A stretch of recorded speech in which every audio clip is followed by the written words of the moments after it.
really think my dad is down there? Trailhead coming in. Before we break this down properly, here's what this video is really about. Cooper and Lucy's discovery of Vault-24 isn't just another disturbing stop on their journey. It's a narrative turning point that quietly redefines Hank's role in the story, exposes how Vault-Tec manipulated truth long before the bombs fell, and confirms that the so-called mind control device is part of a much larger, unfinished project. By examining why Hank went to Vault-24, why he didn't stay, what was removed, and what was deliberately left behind. But what I'm curious about is why he even came at all. This theory explains how Lucy's view of her father permanently changes, and why Hank's endgame has far less to do with family, and far more to do with power, control, and finishing work that Vault-Tec never abandoned. From the moment Cooper, Lucy, and their companion arrive at the Starlight Drive-In Theater, Fallout is quietly signaling that this location is different from every vault we've seen so far. This isn't framed as a place of safety, mystery, or even survival. It's framed like a site that's already been used, already compromised, and already abandoned for a reason.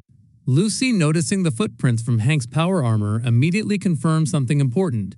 Hank was here recently, not decades ago, not before the bombs, but close enough in time that his trail hasn't gone cold yet. That detail alone tells us Vault-24 wasn't a random stop, but when Cooper quickly realizes Hank is no longer inside, the story introduces its central contradiction. If Hank came here intentionally, why didn't he stay? And more importantly, what was he actually here to do?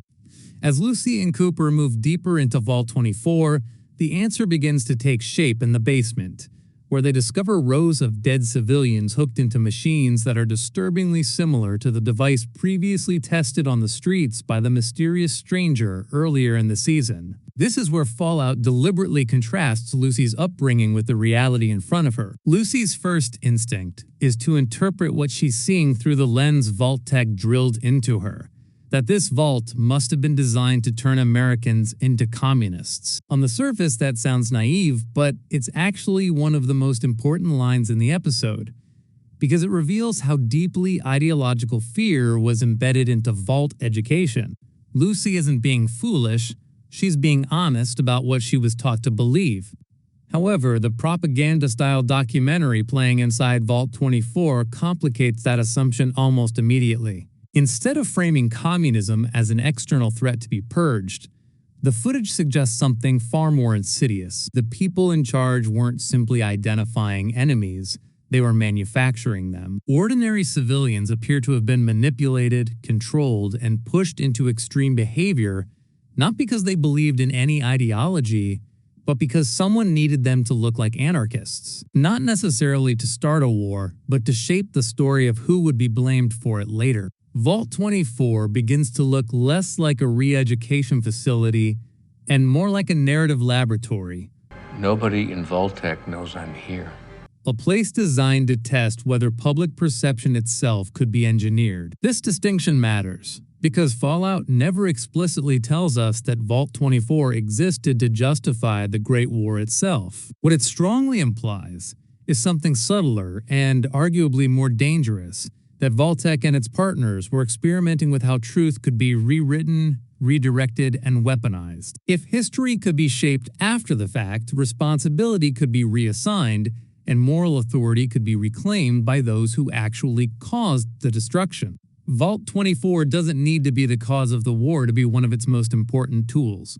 Lucy's attempt to access the computers in the basement pushes this implication even further when she discovers the data drives are gone. This is the moment that reframes Hank's visit entirely. He didn't come here out of curiosity, and he didn't come here looking for shelter. He came here to secure something. Whether he already knew exactly what was on those drives or simply knew they couldn't be left behind doesn't actually matter. What matters is that Hank behaves like someone cleaning up loose ends, not someone uncovering the truth for the first time. Vault-24 wasn't a revelation for him, it was a checkpoint. And yet, Hank doesn't erase every trace of himself. Instead of leaving quietly, he ensures Lucy receives a message through a mind-controlled puppet, a final piece of manipulation designed not to kill her, but to speak to her. The message itself is deceptively simple. He tells Lucy to abandon her search, return to Vault 33, and let him fix everything. This is classic Vault-Tec language, calm, reassuring, and vague enough to sound benevolent. Control is framed as responsibility, and obedience is framed as safety. The puppet's explosion immediately after delivering the message isn't just shock value, it's the clearest possible statement of how disposable human life is within this system. Once the message is delivered, the person delivering it no longer matters. Cooper's response to this moment is subtle but crucial. When he picks up the transmitter and asks Lucy if she has ever seen her father use something like it before, he's not asking out of curiosity. He's testing whether Hank's true work was ever meant to be visible to the people closest to him.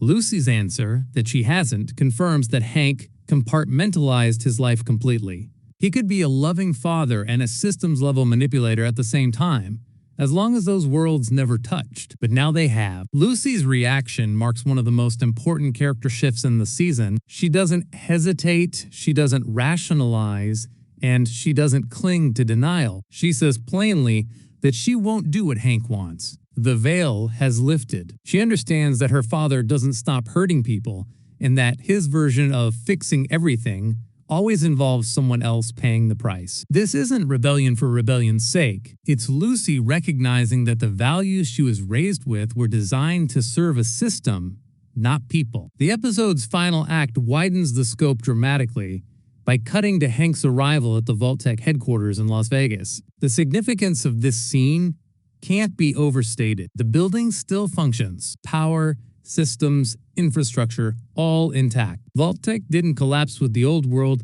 it simply went dormant. When Hank removes his power armor and puts on a suit, the symbolism is deliberate. The armor was for survival. The suit is for authority. He's not a fugitive here, he's a returning executive. Inside the global communications room, Hank sends a message to someone operating at the highest level of Vault-Tec's hierarchy, possibly House himself, or someone continuing his work. Importantly, Hank emphasizes that most of Vault-Tec doesn't know the company's true plans. This reinforces the idea that Vault-Tec was never a monolith of shared knowledge. It was compartmentalized, layered, and designed so that only a few individuals ever saw the full picture. Hank believes he is one of them now. This brings us to the most disturbing revelation of all: the true nature of the mind control device. Hank refers to it not as a weapon, but as a brain-computer interface. That reclassification changes everything. This isn't crude domination, it's integration. A system designed to blur the line between human agency and machine input so completely that control becomes invisible.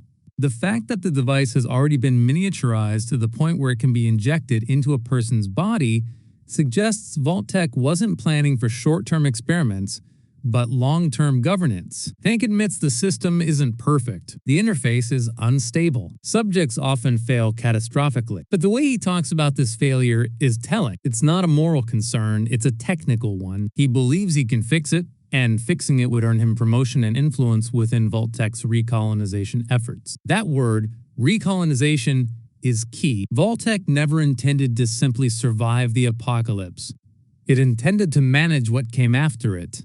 Seen through this lens, Vault 24 stops being a side location and becomes the narrative key to the season. It explains why Hank didn't stay, why he removed the drives, why he left Lucy alive, and why he's so confident in his own righteousness. To Hank, free will isn't sacred, it's inefficient. And Lucy's refusal to follow him isn't just personal betrayal, it's a direct threat to a worldview that treats humanity as a system to be optimized rather than individuals to be protected. If Fallout Season 2 is asking a central question, it isn't whether Vault-Tec caused the end of the world. It's whether a system that believes it knows what's best for humanity can ever be trusted with the power to decide its future. And through Vault 24, Hank, and Lucy's awakening, the show makes its answer painfully clear.